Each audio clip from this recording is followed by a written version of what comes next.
এক বৃদ্ধ বাজার করতে এসে মুদি দোকানে ঢুকলেন, কিন্তু যখন তিনি ব্যাগ খুললেন দোকানদার দেখল ভেতরে ব্যাগ ভর্তি সোনার গয়না। মুহূর্তেই দোকানদার সন্দেহে পুলিশে ফোন করলো। তারপর যা ঘটলো তা দেখলে আপনারাও চমকে যাবেন। তো বন্ধুরা, সম্পূর্ণ ঘটনা জানতে হলে ভিডিওটি শেষ পর্যন্ত দেখুন। সকালবেলা রোদের নরম আলো যখন বাজারের ভেজা পথের উপর পড়ছে, তখনই বাজারে প্রবেশ করলেন 70 বছরের বৃদ্ধ অনিলবাবু। মাথায় পাকা চুল, পরনে সাদামাটা পাঞ্জাবি পাজামা, আর হাতে একটা পুরনো কাপড়ের ব্যাগ। বাজারের সরু গলিটা তখন বেশ জমজমাট। এক পাশে মাছের দোকান, অন্য পাশে সবজি আর ফলের দোকান। পচা মাছের গন্ধের সঙ্গে কাঁচা তরকারি মিশ্র গন্ধ বাতাসে ছড়িয়ে পড়ছে। অনিলবাবু ধীরে ধীরে হাঁটছেন। হঠাৎ এক কিশোর দৌড়ে এসে তার গায়ে ধাক্কা দিল। অনিলবাবু সামান্য দুলে গেলেন, কিন্তু কিছু বললেন না। ছেলেটা পেছন ফিরে হেসে বলল, মাফ করবেন দাদু। তারপর আবার ছুটে চলে গেল ভিড়ের মধ্যে। বৃদ্ধ এবার তার চেনা মুদি দোকানের সামনে এসে দাঁড়ালেন। দোকানের মালিক হরিহর মল্লিক তাকে বহু বছর ধরে চেনে।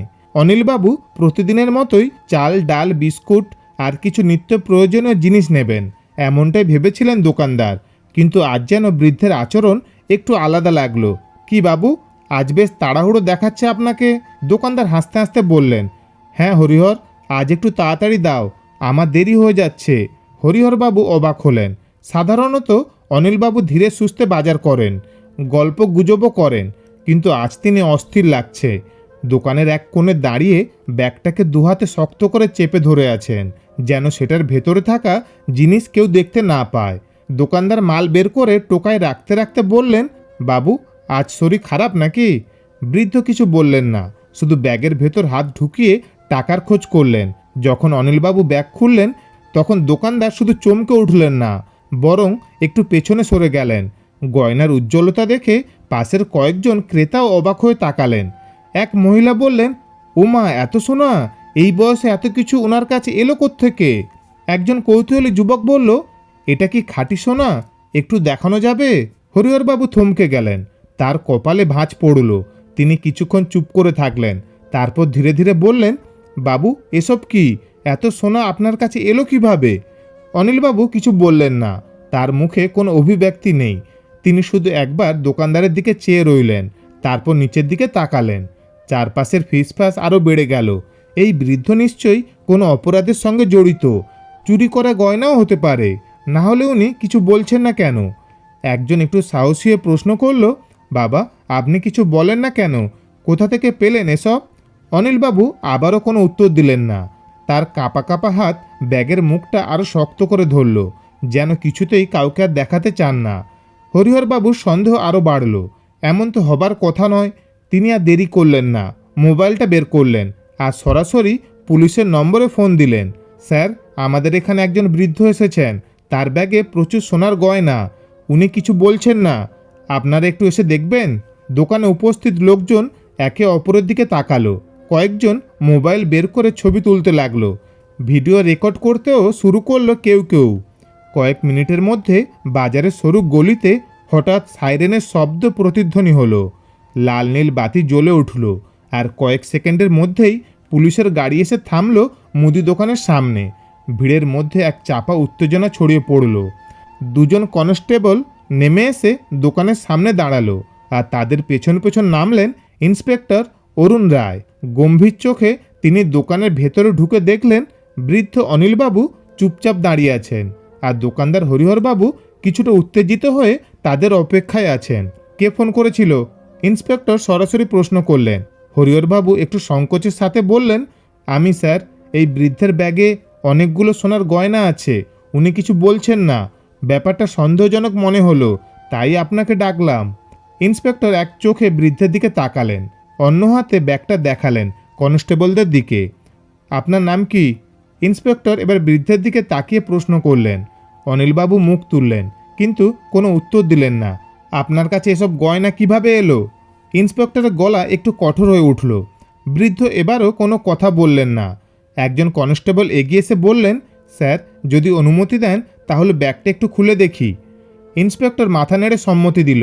কনস্টেবল ধীরে ধীরে ব্যাগের মুখটা খুলতেই ভেতর থেকে বেরিয়ে এলো একের পর এক চকচকে সোনার গয়না, হার, কানের দুল, চুড়ি এবং আরও কিছু অলংকার। এত গয়না এক বৃদ্ধের কাছে কোথা থেকে আসবে? ইন্সপেক্টরের কপাল কুঁচকে গেল। বলেন, এসব আপনার কাছে এলো কিভাবে? কিন্তু বৃদ্ধ তখনও চুপচাপ দাঁড়িয়ে রইলেন। শুধু একবার নিঃশ্বাস নিলেন, যেন কিছু বলতে চাইছেন কিন্তু বলছেন না। তার কাঁপা কাঁপা হাত ব্যাগের মুখটা শক্ত করে ধরল, যেন কাউকে আর কিছু দেখাতে চান না।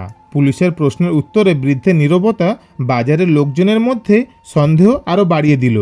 ইন্সপেক্টর এবার দোকানদারের দিকে তাকিয়ে বললেন, একে কতদিন ধরে চেনেন? হরিহরবাবু একটু দ্বিধাগ্রস্ত হয়ে বললেন, অনেক দিন ধরেই চিনি স্যার, তবে এভাবে গয়না নিয়ে কখনো দেখিনি। উনি খুব সাধারণ জীবনযাপন করেন, তাই এমন কিছু দেখা মাত্রই সন্দেহ হলো। ইন্সপেক্টর এবার সিদ্ধান্ত নিয়ে ফেললেন, এইভাবে নীরব থাকার মানে হচ্ছে কিছু একটা লুকানো হচ্ছে। উনাকে থানায় নিয়ে যেতে হবে। এক কনস্টেবল এগিয়ে এসে বলল, বাবা, আমাদের সঙ্গে আসতে হবে আপনাকে। বৃদ্ধ ধীরে ধীরে মাথা তুললেন।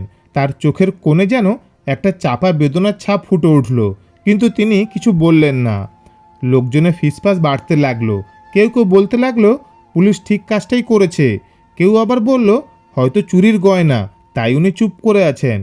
এইসব কোলাহলের মধ্যেই পুলিশের গাড়িতে চেপে বৃদ্ধ রওনা হলেন থানার দিকে। তার মুখে তখনও কোনো কথা নেই, শুধু এক গভীর অজানা অনুভূতি খেলা করছে।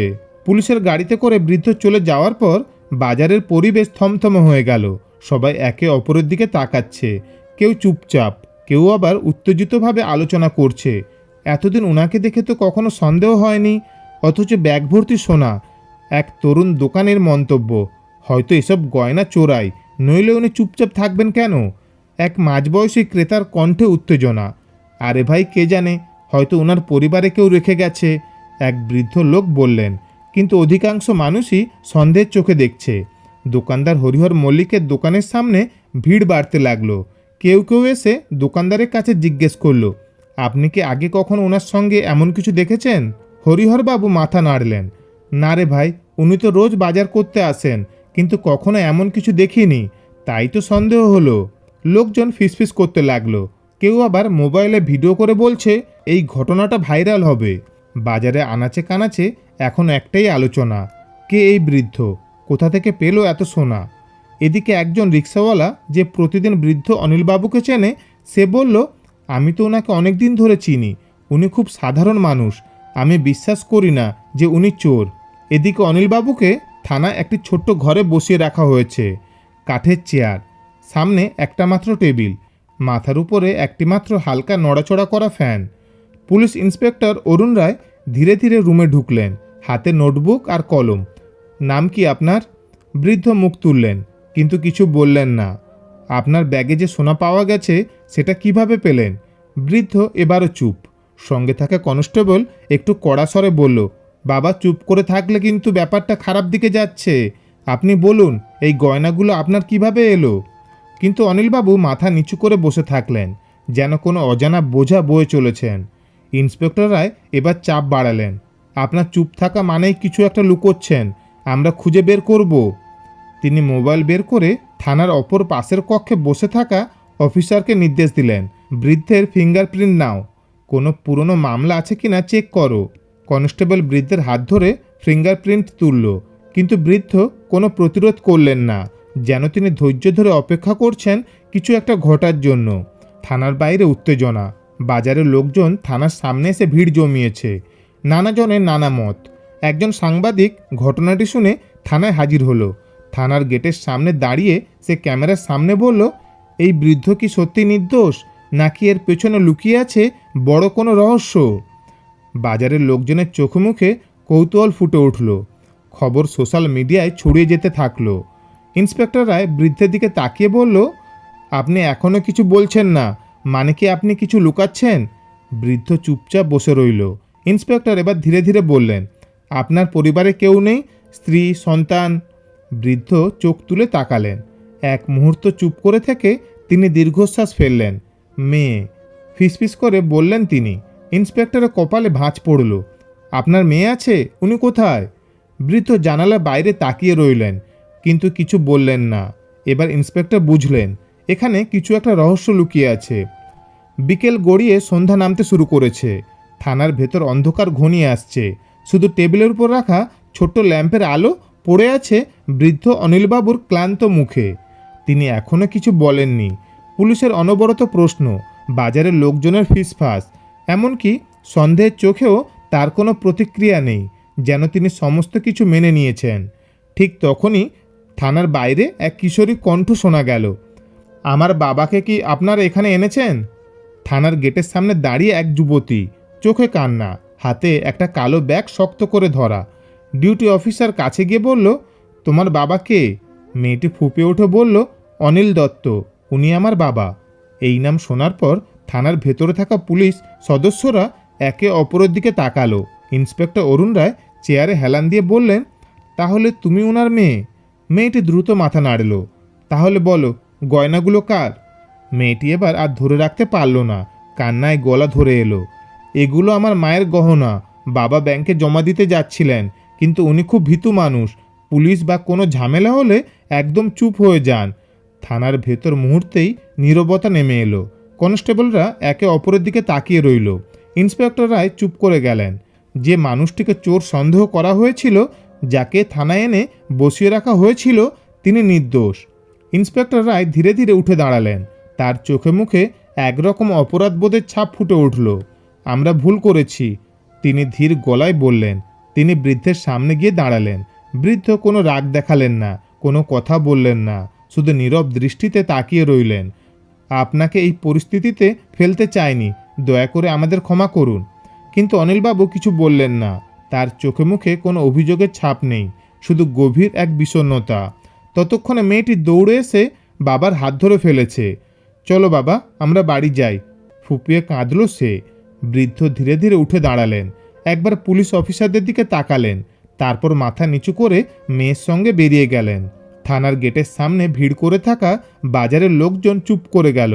কেউ কেউ লজ্জিত হলো, কেউ বা অবাক হয়ে তাকিয়ে রইল। দোকানদার হরিহর মল্লিকও সেখানে ছিল। তিনি চোখ নামিয়ে নিলেন। অনিলবাবু গাড়িতে ওঠার আগে একবার হরিহর বাবুর দিকে তাকালেন।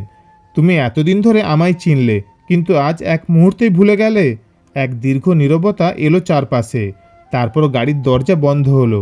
গাড়ি ধীরে ধীরে থানার সামনে থেকে বেরিয়ে গেল। তো বন্ধুরা, আজকের এই ঘটনা আমাদের একটা বড় শিক্ষা দিল।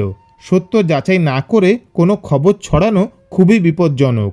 কারো সম্মান নষ্ট করা সহজ, কিন্তু ভুল প্রমাণিত হলে সেই সম্মান ফিরিয়ে দেওয়া অনেক কঠিন। তাই আসুন আমরা কোনো সিদ্ধান্ত নেওয়ার আগে সত্যিটা যাচাই করি। বন্ধুরা, আজকের গল্পটি কেমন লাগলো কমেন্টে জানাবেন। ভালো লাগলে লাইক ও শেয়ার করবেন, আর চ্যানেলটা সাবস্ক্রাইব করে আমাদের পাশে থাকবেন।